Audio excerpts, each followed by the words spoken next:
is, I'm not talking about enough, you can see this case apparently still has a lot of interest after, what, 78 years, 79 years, and maybe longer than that. But anyways, what I'm going to do is I could talk till tomorrow morning with all the information that we have on this now. But what I'll do is there were 2 different prosecutions for the murder of Dr. Littlefield. I will go down and summarize the prosecution theories on the 2 different trials, and then I'll tell you what the end result was and tell you what my opinion of it is. and it doesn't matter, it's my opinion or somebody else's opinion. It seems like there's always a controversy as to who actually did it. But and I'll tell you why I think the way I think. But anyways, on October 13th, actually I'll jump ahead a little bit more than that. On October 16th, 1937, a New Jersey state trooper and a North Arlington, New Jersey police officer were going down a street in North Arlington, and they saw a fairly new Buick sitting off in the side of, in the back of a parking lot with somebody's feet sticking out. So they pulled in, and they were particularly interested in it because it had Maine plates on the car, and 2 days before they had the Brady Gang shootout up in Bangalore, which drew a lot of national interest. And so they thought, I wonder if there's any connection there. But when they pulled up, they saw this pair of feet sticking out of the front window of the driver's door of the car, and the holes in the bottom of the shoes of the person who was lying on the front seat. And criminal profiling, the way the shoes looked and the way this guy was dressed, they didn't fit this brand new Buick, a very expensive car. So they got talking to him, and he said he was taking it to Florida for Dr. and Mrs. Littlefield in South Paris, and still things didn't add up. So they took him into the police station and were questioning him. And in the meantime, other police officers started searching the car. And the way the report reads is, they were interviewing Dwyer in the police station. Another police officer comes running in and says, "You're a murderer. There's a body in the trunk of the car." And he goes, "Well, there's one under the blankets on the back seat, too."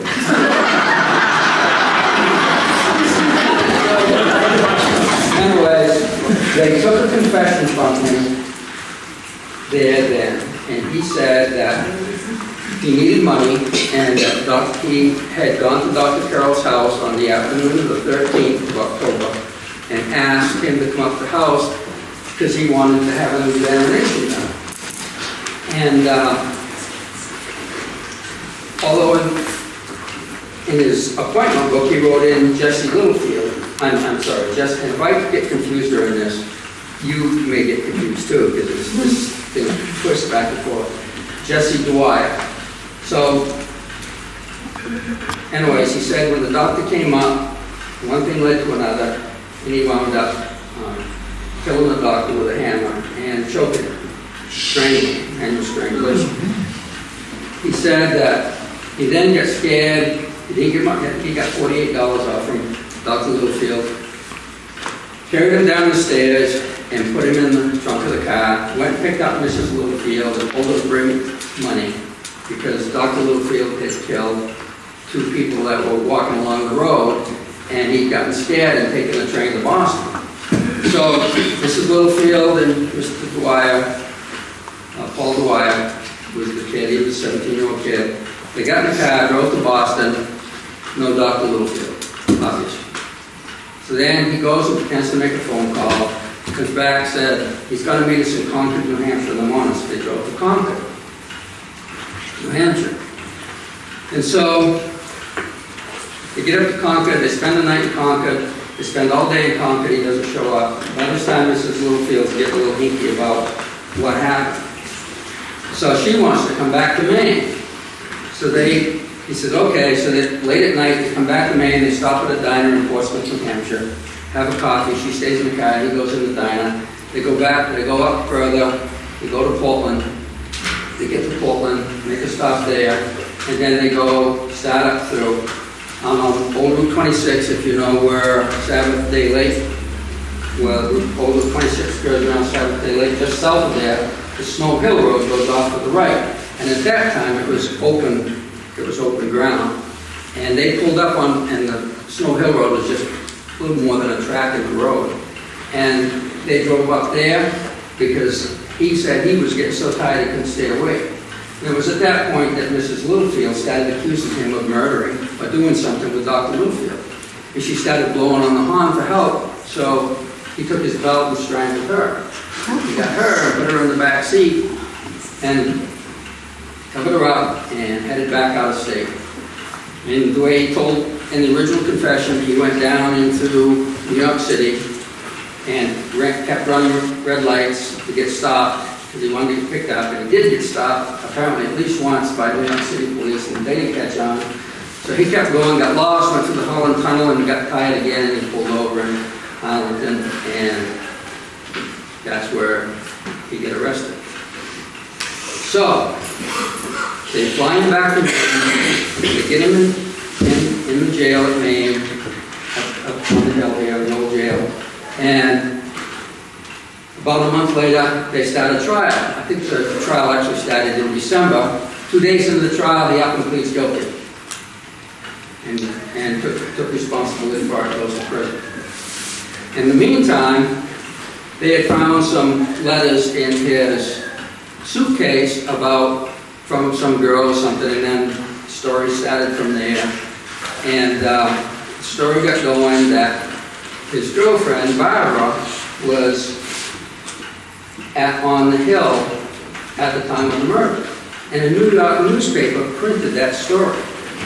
So Francis Carroll, who was a deputy sheriff at the time, and the father of Barbara Carroll, sued this New York newspaper.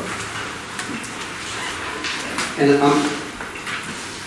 I'm going to intertwine some of the facts that we found with the second prosecution here.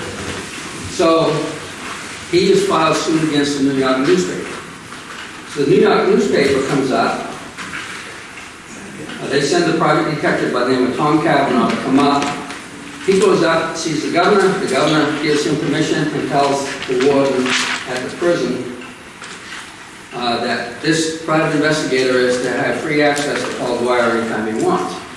So within a few weeks, Dwyer comes up with a whole new story. And this is the second prosecution here. He said that in his first confession after he went to prison was 14 and a half pages long. And he wrote out this second confession stating that he had some concerns about his then girlfriend possibly going to have a baby. And he wanted to have Dr. Littlefield come up and examine her. And so Dr. Littlefield came up, and the deputy sheriff came up, and the accusation started that there were some morals charges between the father and daughter. And so, as Dwyer told it, he told the doctor, and Deputy Sheriff Carroll came up, and they had a confrontation, and Carroll killed the doctor. And because of the doctor supposedly finding out about his moral charges. So anyways, so they put the body in the car, pretty much the same story. He tells them to get rid of the body and to go get Mrs. Littlefield and take them out of state somewhere or whatever. And the stories just really don't add up. To me, in my mind, they don't add up at this point.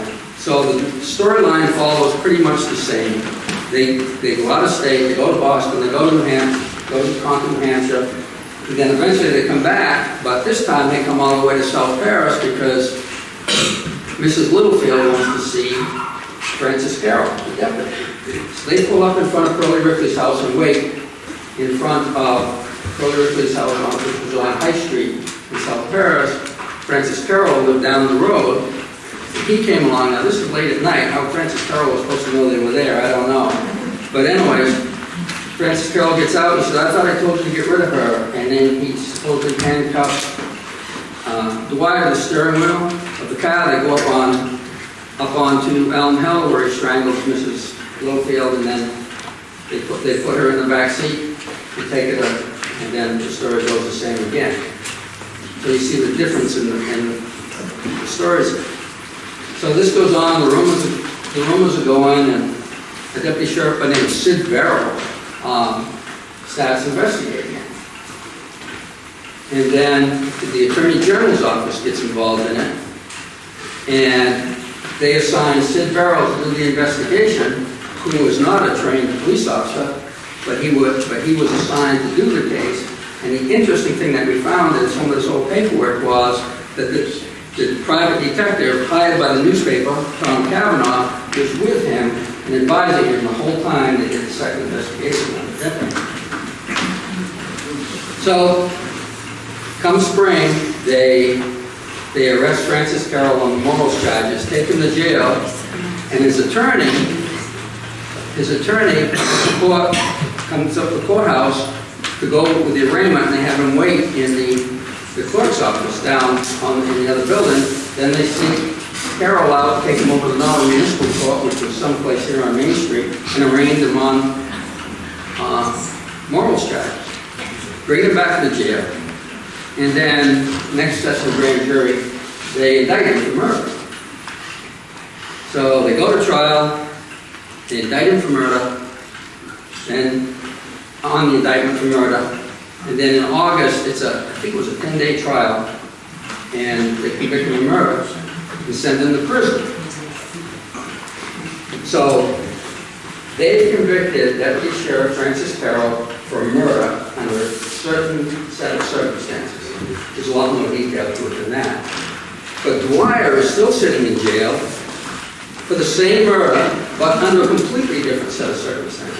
So now you have two people sitting in state's prison in Thompson. They don't let Dwyer out of prison. They both apply for pardons, they both apply for commutation of sentences, they try all these legal things. Until 1950, Carroll's been in jail for 12 years. Dwyer's been in jail for almost 13 years. And they have a writ of habeas corpus, which is, what's the legal term for that? It's a legal detention, is what it amounts to. Anyways, the state, the defense for Carroll files a motion of habeas corpus before Sergeant Belleville in Rockford Superior Court, and Belleville grants the writ of habeas corpus and releases him from prison in 1950. Dwyer, the first guy convicted, is still sitting in prison. So, and there's so many things here that I have to read it.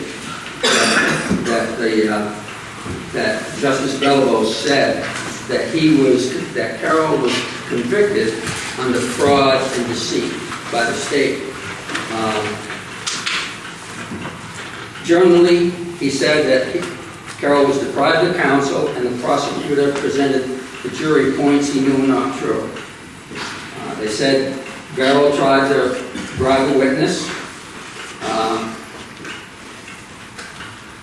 The state police, let me back up, when the murder scenes first started when they first came to light, the state police went in and did the first investigation. They did the crime scenes, and actually you can look at this later.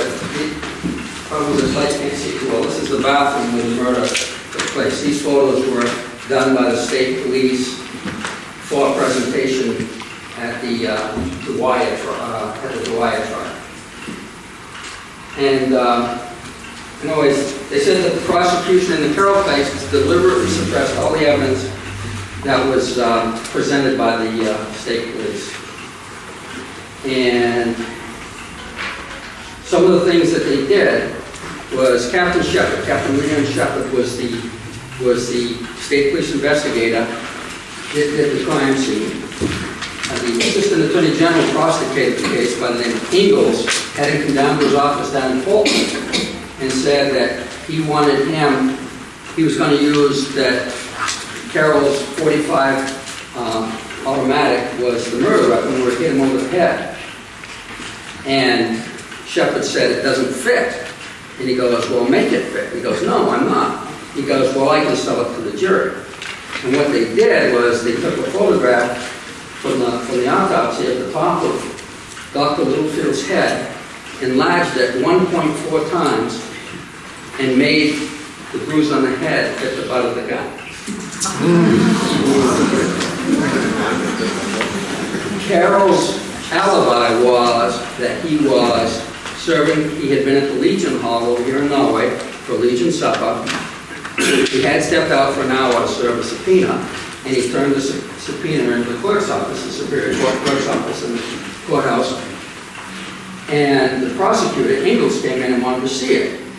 And they showed it to him, and it showed that he was serving a subpoena at the time the murders took place. And so he took it, and as he's going out, he's saying to whoever it was with him, he said, "We can't have this." And so when they brought it back, the pencil notation of date and time of service had been erased. The state police later examined it and found that indeed it had been erased. Something had been erased.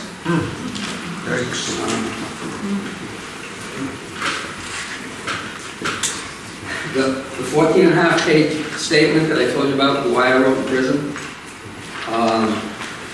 by the time he came to court for Carroll's trial, the final one that was presented at trial, they later admitted, which was a 3-page statement that was drawn up at Beale's Hotel over here in Norway the night before the trial between the Attorney General, Rupert Aldrich, and Sheriff Francis. Dwyer made that a whole new 3-page statement. The county attorney, I think his name was Smith at the time, while Carroll was being held in jail,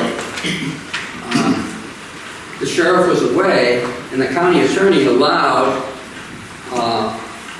Carroll's attorney to go in and talk with him and consult with him while the sheriff was away.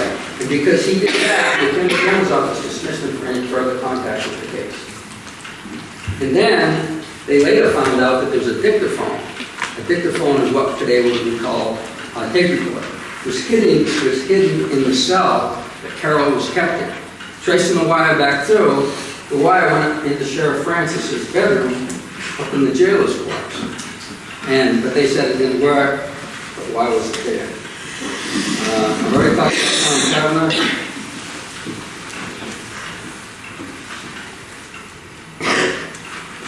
Tom Kavanaugh being with Sid Barrow the whole time that the deputy sheriff did the investigation, and Belleville summed it up that it's safe to assume that he wasn't there to assist to help Carroll.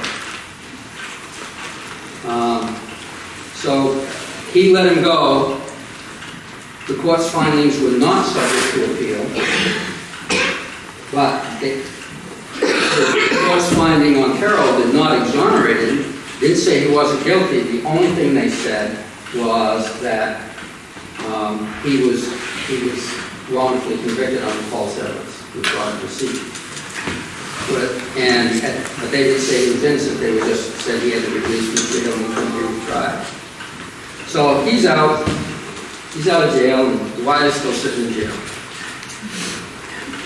At that point, Dwyer tries to get his sentence commuted, to get it. He tried all kinds of things, and then come 1958, there's another legal term for it, but anyway, he filed a paper essentially saying that, look, I've been held in jail illegally this whole time because I should have been released when Carroll was convicted. The courts agreed, and they said he needs a new trial. But the government says, I'm not going to go through this again. The government committed 2 sentence and then went to jail. 58. In 1958. So he'd been in jail for a little over 20 years. So, I've just summed up the skullduggery that took place. So, those pictures that they walk, is that a fact? And yes, they did that. They did that. And after Carroll was let out of jail, he sued the state. And the legislature voted and ordered a review by the Attorney General's office to reinvestigate the whole thing. I just found out today there's about a 400-page investigative report of the legislature.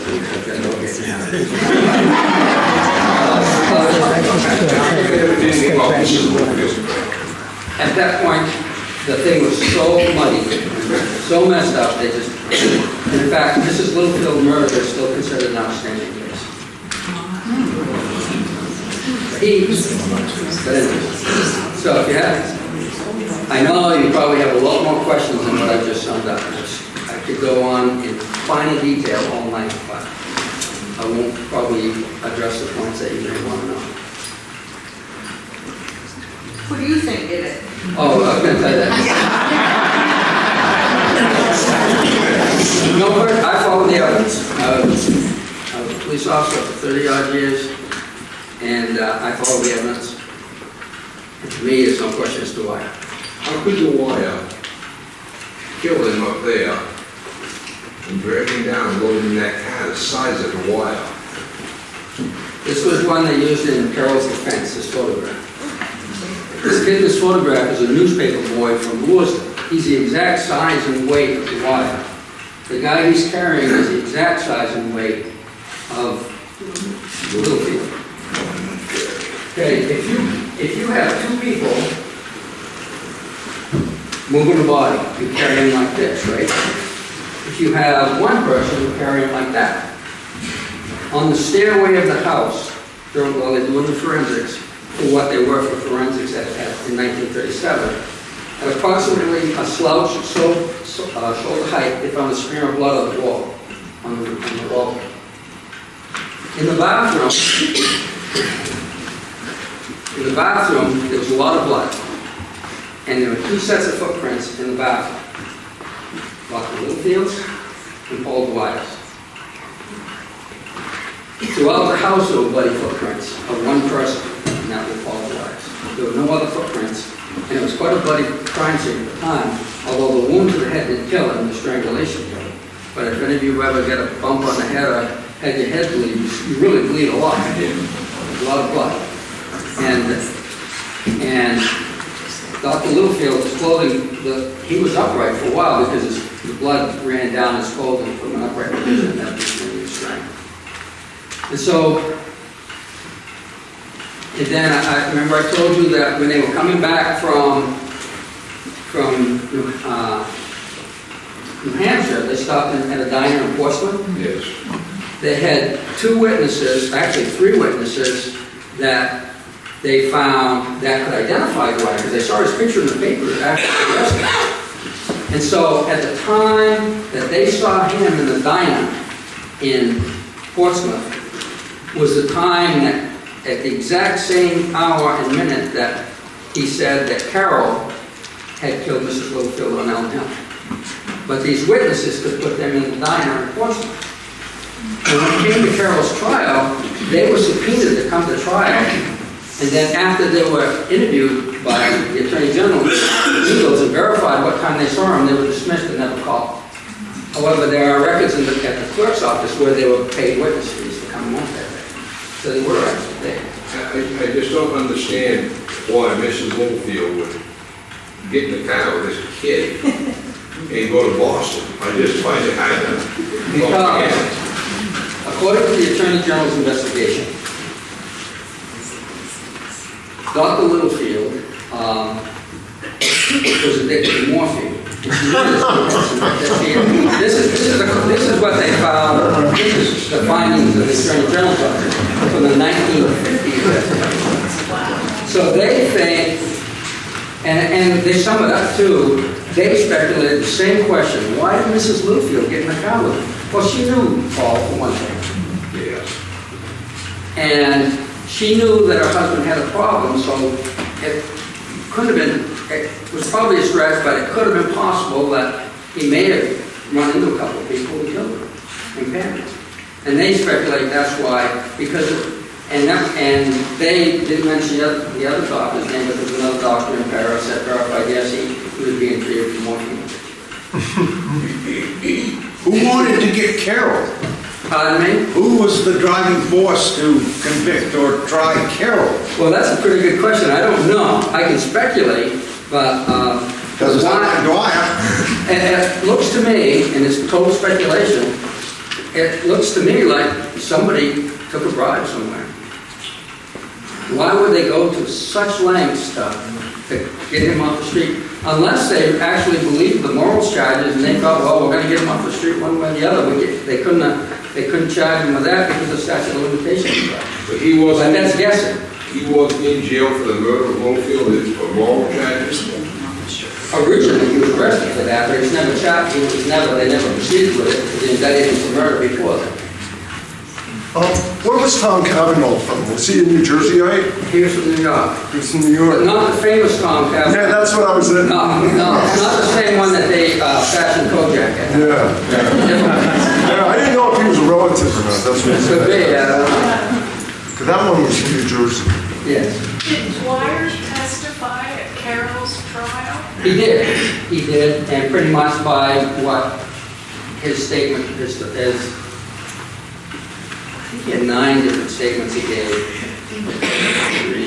But he testified as to the last statement he gave that was made out in 1940. What was the motive for murder, and how could he bring the body down the stairs as slight a boy as he was? What was Paul's motive? Did you ask me what Paul's motive was? Paul was a slender-built boy, Right, and they say that he couldn't bring that body down the staircase himself. right. And what was the motive for murder? Okay, that picture there demonstrates that he could have carried him on a fireman's carry. Yeah. I think that's what they call it, a Yeah, fireman's by his blood. Yeah. But dead weight is dead weight. Dead weight, I dead think weight. it's different. Right. Carrying somebody. And what was And two is probably adrenaline. Motive, Yes. as far as Dwyer's motive, we can only speculate. He said that it was robbery. And that's what he said in his initial statement. And in 1950, when the Attorney General's office redid the investigation, they had different psychiatrists look at his different confessions, and they all agreed separately that probably his initial confession was the accurate one. I lived 4 houses down from where the doctor was.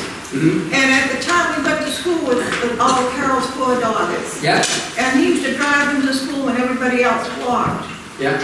But what the story was then was that Carol made his daughter pregnant, and he had Paul get Littlefield come up there to give her an abortion, and Littlefield, Paul said he didn't get the daughter pregnant, and it was her father, and the father killed Littlefield Right. because of a reporter. That was in his 14 and a half, very similar, that was in his 14 and a half page confession, the initial one he made at Percy. Yeah. And that was also, there's a couple of books, or one book written on that, Norway-Paris, New England Gothic. And that was the storyline they used in the book. Yes. What year did he get released from prison? Which one? Dwyer. Dwyer got out in 58, Carroll was released in 1950. Because I remember Dwyer coming back to Norway for a while. He worked at Badger's as a dishwasher, I believe. Yeah, I know. Yeah.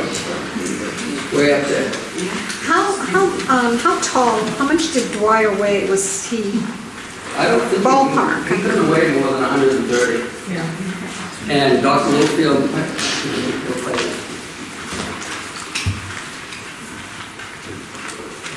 this guy in this picture is 101 pounds, which is supposed to be the identical weight of Dwyer. And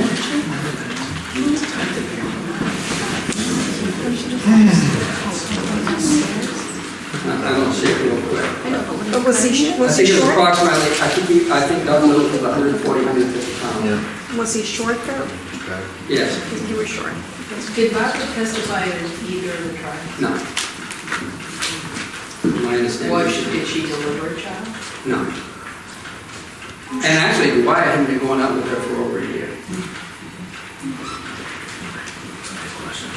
And I don't, in the reports that I found in headquarters of state police, there's a list of things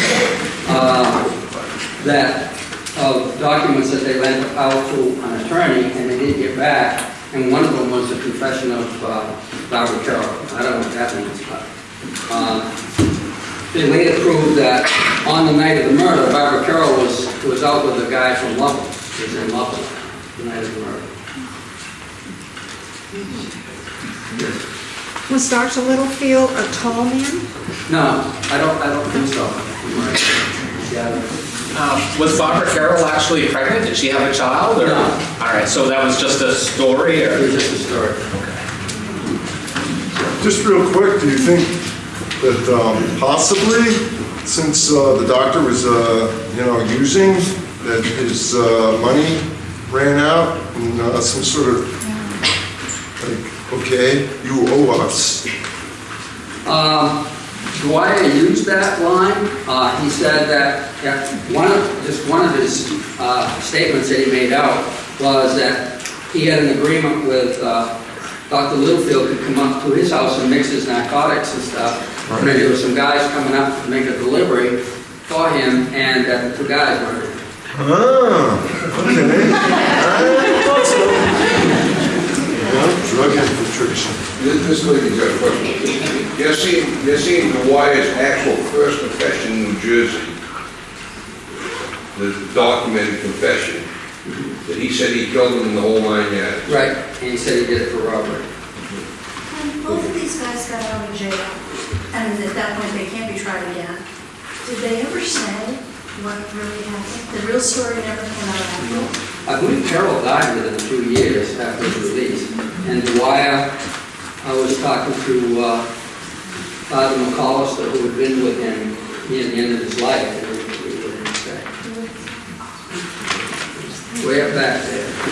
Is the reason that Mrs. Dwyer's murderer never tried because they couldn't tell where she was murdered? And No, they're pretty sure he took them on the way back from New Jersey. They stopped in New Brunswick is a different county than Oxford. And he showed them things they had left on the ground there on the night of the murder, which was a bag of snacks and banana peels and things. And he said, before they got there, he said we should find those there. Took them right to the spot, and what he said was there was there. And why she wasn't, why nobody was tried for her murder, I think that everybody just had enough of it at that point.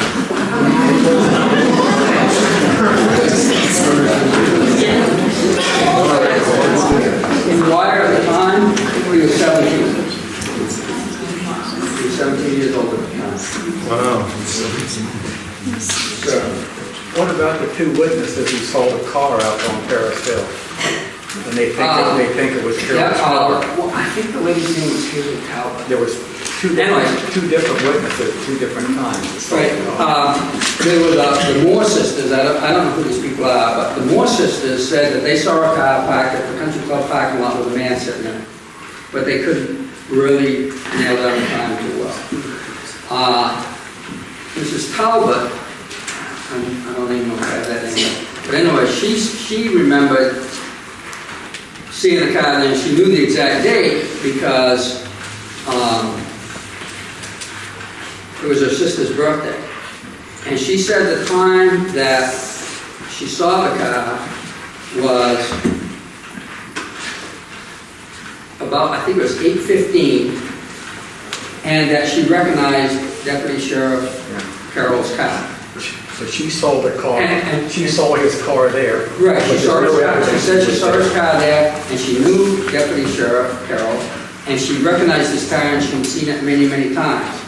However, the problem with that statement was there were innumerable witnesses that placed him at the Legion Hall at that exact same time she said she saw the car, and Francis Carroll had traded cars 2 days before, so they discounted that statement.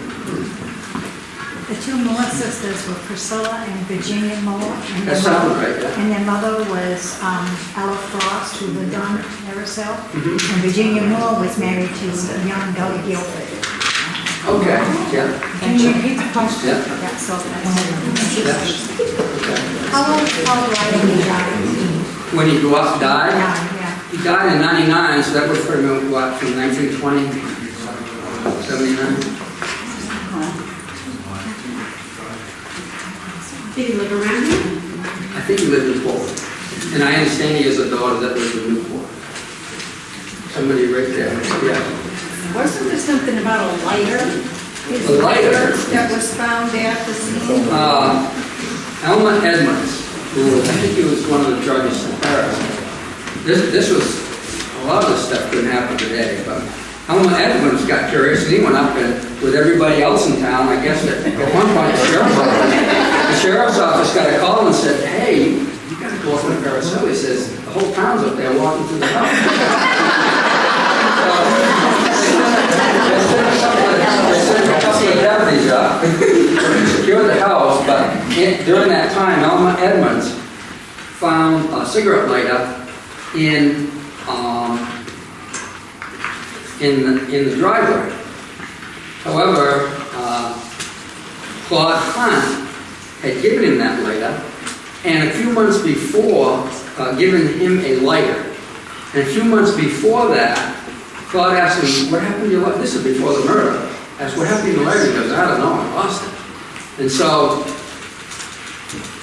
the lighter that they found apparently turns out to be Dr. Littlefield's lighter.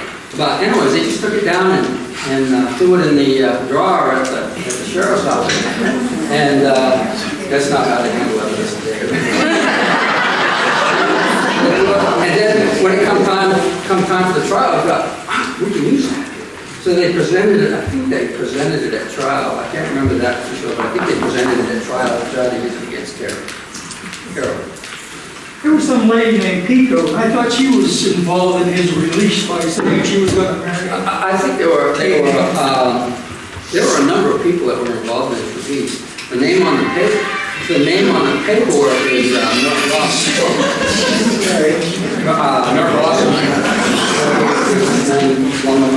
He was the one that filed the paperwork that finally got him out. At least his name on the paperwork.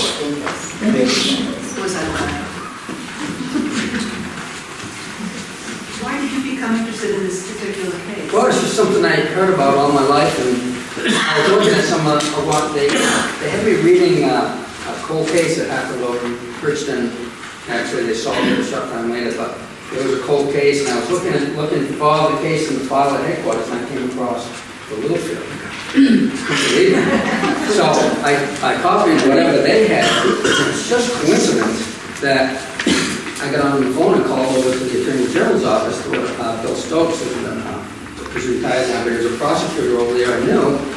This is in 2005, and I said, Bill, I said, this case, I said, how far back do your cases go? And he goes, well, that depends on, he says, some of them we don't have anymore, some of them go back to the 1800s. And so I told him what the case was, he goes, I've got that sitting on my desk right now.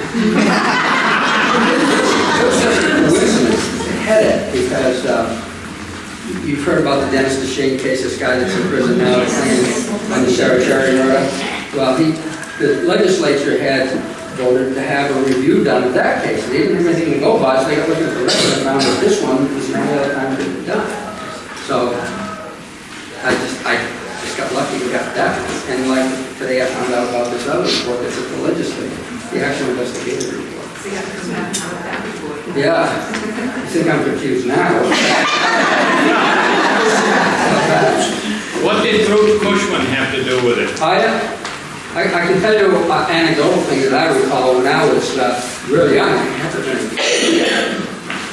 was 1958. Mrs. Cushman was the first grade teacher, and she hadn't been there for long. I can remember asking her daughter, Miss Cushman, who later became Mrs. Blaze, we asked her, where's Mrs. Cushman? She goes, oh, she's going over to help. She's absolutely helping get somebody out of jail. We put two and two together later.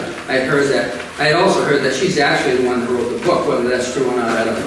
I grew up across the street from her, and I can remember all kinds of talk about it. Well, at that time, I guess.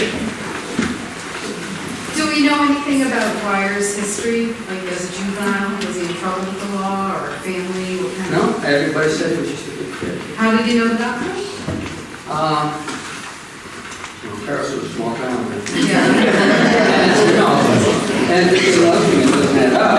We had paperwork here that indicates that his actual doctor was Dr. Stewart. He lived next door to Dr. Stewart. So Dr. Stewart was Paul Dwyer's doctor, but apparently Dr. Littlefield was his mother's and grandmother's doctor. He came from like a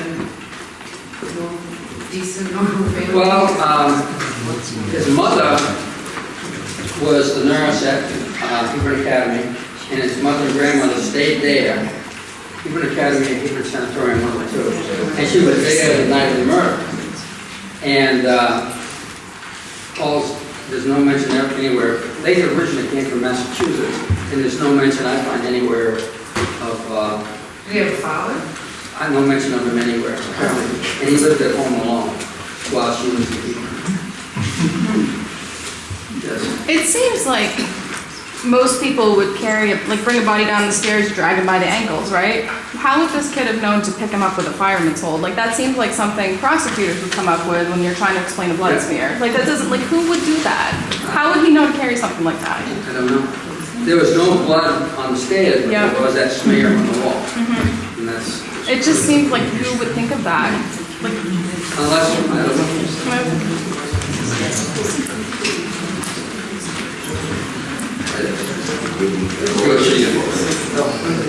A lot of young people in those days and up till today went to the fire department and volunteered a lot. And that information he could have got there long before the second happened. Percy, did you have a recent experience about possibly finding the original doctor's car?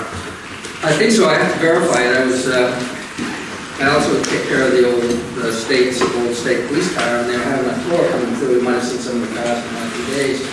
And we were down to the car shop in Oxford, the place down there that restores the cars, and they had a meeting there to help organize this thing. And just telling somebody earlier, this old guy comes in, and he was walking with one of those four-wheel things with handbrakes, and he had a car very similar to ours. He was asking a lot of questions about the old cruiser and things.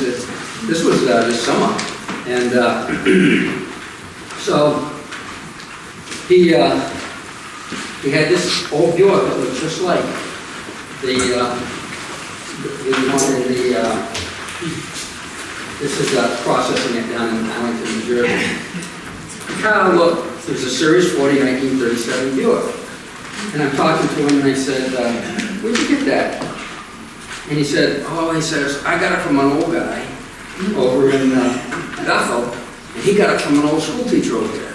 Well, years ago I asked my grandfather was dead at the time, and all this took place, and I asked him what happened to the car. I've always liked old cars, and he goes, the person's cleaned it up and somebody in Bethel bought it. And years later, I was talking to Teddy Briggs, if any of you know him. He's one of the founders of Market Square Restaurant, called Beans. I asked him, because he knew all about this case. And I asked him, what happened to the car? And he said the businessman's name. Some businessman from Paris went down and drove it up, and they had the inmates clean it up, and they sold it to a school teacher in Bethel. So, anyways, why would we got this photo and started comparing it to the car? Even has the same scrape on the front. Is it the same car? You've got to do some more research, but I think. And this gentleman lives in Rumble.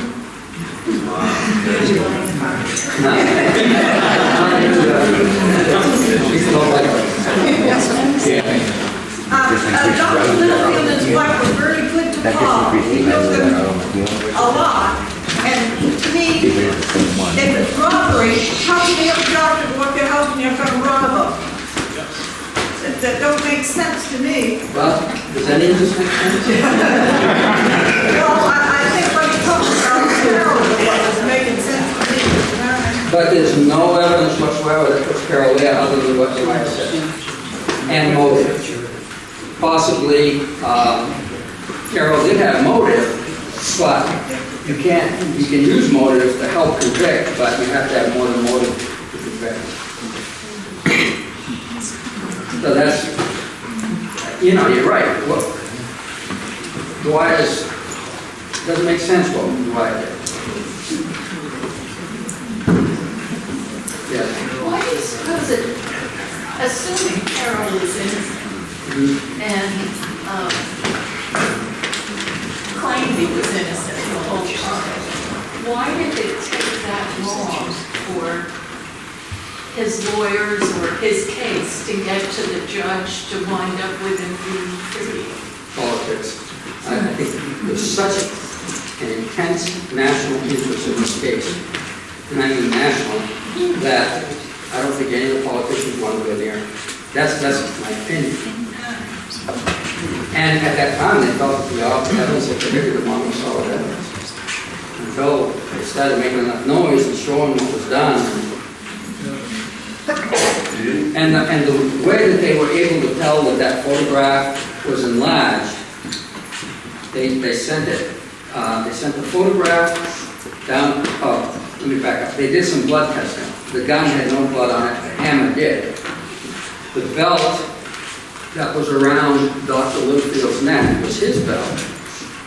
And in the photograph, the belt is in the picture, and the gun is in the picture. The belt is still around his neck when they hold the gun up to the picture. When the gun fits, the belt doesn't. So that's how they determine how much the photo has been enlarged to make the gun fit. And when they put it back on normal size and with the belt that's around his neck in comparison, the gun doesn't fit. Did anybody from the prosecution get in any trouble or tampering with evidence? It all passed away.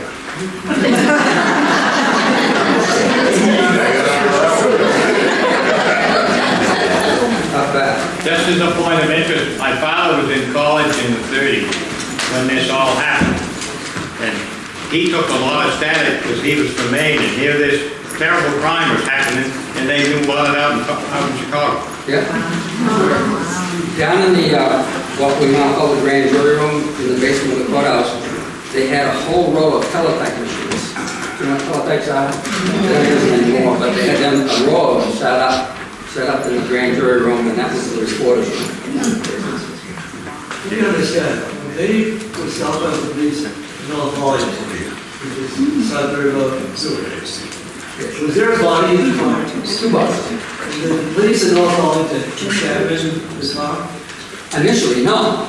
They took him into jail, and after they took him to the jail, they started examining the car and discovered. Yeah. So then, it seemed sensible to me that once they discovered a body in a car with a Maine license, it had to be Dick Tracy or a detective from TV to realize he's not leaving the state. We're going to do an investigation of this. And the only way he's getting back to Maine, if we don't indict him for murder in New Jersey, is by an extradition. And it makes no sense. I don't know Arlington quite well. Yeah. But no matter what I know about it, they're not that wrong. To allow a car from Maine with a woman and a young boy and a body in the trunk, say, see you, enjoy Maine, and let him go. No, it didn't add up. He didn't fit the car. He was a... But there's a body. They didn't know that at first. But once they determined it... Right. At that point, he gave a confession. He said the murders happened in Maine. He said where they happened. He told them where they happened. And if you don't, it's pretty expensive and it's very time consuming to prosecute a case. Send it back to Maine. But in New Jersey, we have a lot of experience in prosecuting murders. Right. Especially 1937. Right.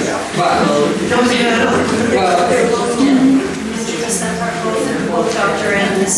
Yeah, but it's still the same more companies. Right. But they don't want to prosecute him. He said he did it in Maine, and then they've got to go through the whole thing. He hasn't said it was done in New Jersey.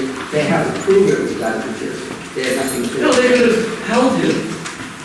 Just held him on suspicion. Well, what they did was he waived extradition. They came down. They flew down. It was the same day, the very next day, and they came home. He didn't want anything to do with it. They were extradition. Right. You said Paul Dwyer got out of prison in 1958. Was he out on parole? No. They commuted his sentence. He was free clear. Okay, where did he go from 1958 till he came to Norway in 1959 or early 1960? And he married a girl in Norway, I think. Excuse me? I think he married somebody from Norway, too. Yeah, but he came to Norway, worked at the old Beals Tavern, which was then Hotel Stone, to work for Josephine Stone. That's right. He lived at the Hotel Stone and worked for Josephine here as a dishwasher. But the paperwork that I have was done in October of 1958, so by the time he got everything else done, it might have been 1959 before. he comes So it down. might have been that long to process the paperwork before he was released. Right, because at that point, he'd been remanded for another trial. And the government didn't want to go through this whole thing again, so he commuted his sentence. I just want to get this straight. He was released in October of 59, I mean, 58. The court decision came down in October of 58, and he probably didn't go. I remember the day you got off the bus in front of the hotel. I think a lot of people do. It wasn't very. Paul says that Carol said he'd kill his mother if Paul didn't do what Carol wanted to do. I think that explains him running around with bodies all over the place.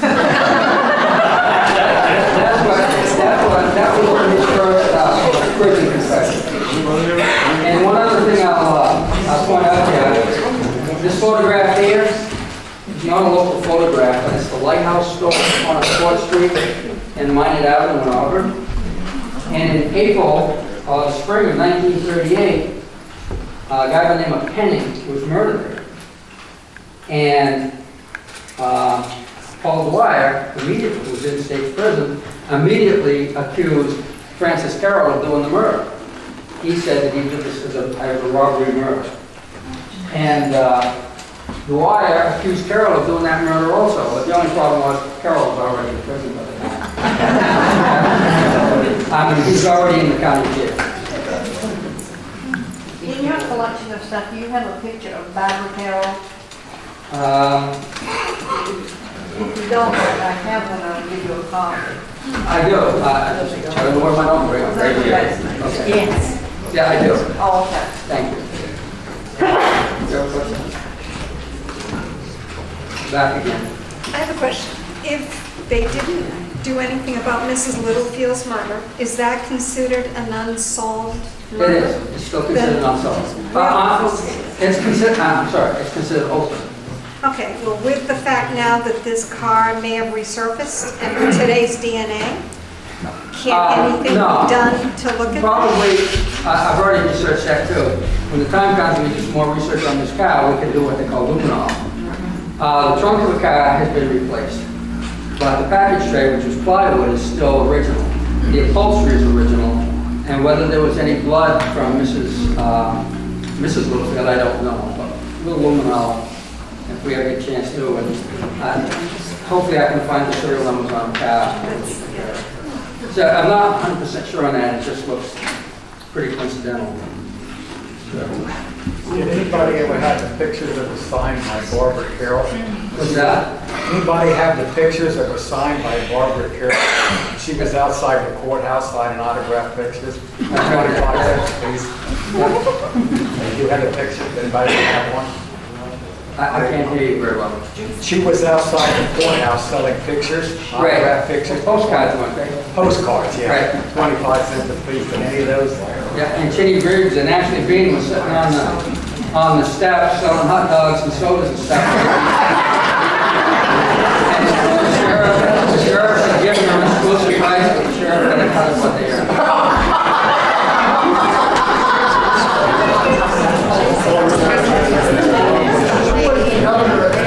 Muskie? Muskie was in the 50s.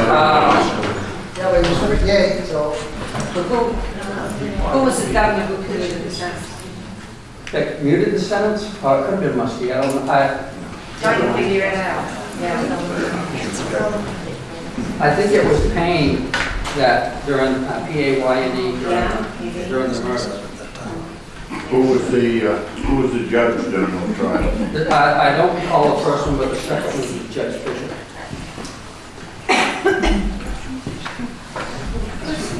Carol's defense only that he was at the American Legion at the time?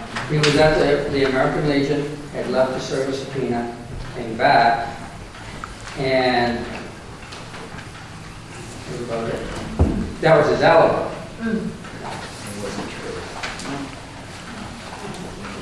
And plus the fact that there's, like I said, there were two people in the house at the time of the murder, and it all points to Dwyer and nobody else. In Carol's trial, Did the morals issue come up at all? It did, only in the way that the state, he took the stand in his own defense, and on the advice of the attorney, he answered the question. Did they question his daughter, Barbara? They did, but that's a mystery to me as to what she actually said, whether she actually wrote letters, whether she said she was on the hill or not, because that part of the report is missing. And it's like I said, that list of things that weren't returned, there were 2 things involving Barbara Carroll that were not returned to the record. So there's no transcripts, nothing, just... And even I understand that some of the transcripts are missing from the court. However, if you find the old newspapers, there are some pretty good narratives in the newspaper. Some of the people put shorthand, and so there's some pretty good narratives in the newspapers that the paper is wrong. It is like, all right? Thank you.